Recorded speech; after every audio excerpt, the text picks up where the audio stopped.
Hi friends, நாளைக்கு மகாநதி சீரியலில் என்ன நடக்க போகுதுன்னு பார்க்கலாம். வாங்க வீடியோக்குள்ளே போகலாம். வெண்ணிலாவோட மாமா விஜய்கிட்ட, நீங்கள் கிளம்புங்க தம்பி, நீங்கள் இவ்வளோ நாள் வெண்ணிலா வச்சு பார்த்துக்கிட்டதே போதும், நீங்கள் எனக்கு பணமெல்லாம் கொடுக்க வேண்டாம், எங்கள் அக்காவுக்கு செய்கிற நன்றி கடனை நான் நினச்சிக்கிறேன் தம்பி, நீங்கள் முன்னாடி போங்க, இந்த என்னோடய வேலையை முடிச்சுட்டு சென்னை தானே நான் வந்துடுறேன், அட்ரஸ் கொடுத்துட்டு போங்க தம்பி அப்படின்னு சொல்கிறாரு.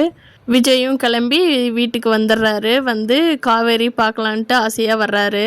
அவங்க தாத்தா ஃபோன் பண்ணி, இங்கே வா விஜய், நீ வந்துட்டியா, சென்னை வந்துட்டியா, இங்கே வா விஜய்னு கூப்பிட்றாங்க. விஜயும் போய் தாத்தா கிட்ட இந்த விஷயத்த சொல்லிடலான்ட்டு போகிறாரு. வீட்டுக்கு போய் சொல்கிறாங்க, வெண்ணிலா உன்னோட மாமாவை நான் பார்த்துட்டு அவர் நாளைக்கு கிளம்பி வரேன்னு சொல்லியிருக்காரு, நீ உன்னோட ட்ரெஸ் எல்லாம் பேக் பண்ணிக்கோ வெண்ணிலா, உங்கள் மாமா வந்தாருன்னா உன்னை கூட்டிகிட்டு போயிடுவார் அப்படிங்கிறாங்க. அதுக்கு வெண்ணிலா, இல்லை விஜய் நீங்கள் பொய் சொல்கிறீங்க, என்னை சும்மா பொய் சொல்லித்தானே என்னை இது பண்ணுறீங்க, நீங்கள் காவேரி கூட கான்ட்ராக்டில் தானே கல்யாணம் பண்ணினீங்க, இப்போ தான் கான்ட்ராக்ட் முடிஞ்சு காவேரி அவங்க வீட்டுக்கு போயிட்டல்ல, பணத்துக்காக தானே வந்து கல்யாணம் பண்ணினா, ஆனால் நான் உங்களை உண்மையாக காதலிச்ச விஜய், உங்களுக்கு ஏன் என்னோட காதல் புரிய மாட்டேங்குது விஜய்னு மன்றாடி கேட்டுட்ருக்காங்க.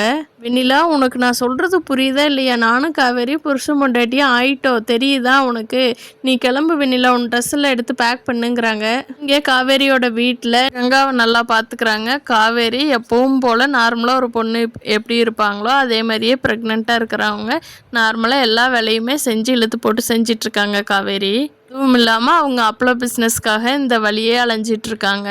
காவேரி இந்த அப்பளோ விஷயத்துக்காக அலைஞ்சிட்ருக்கிறது விஜய்க்கு வந்து பிடிக்கல.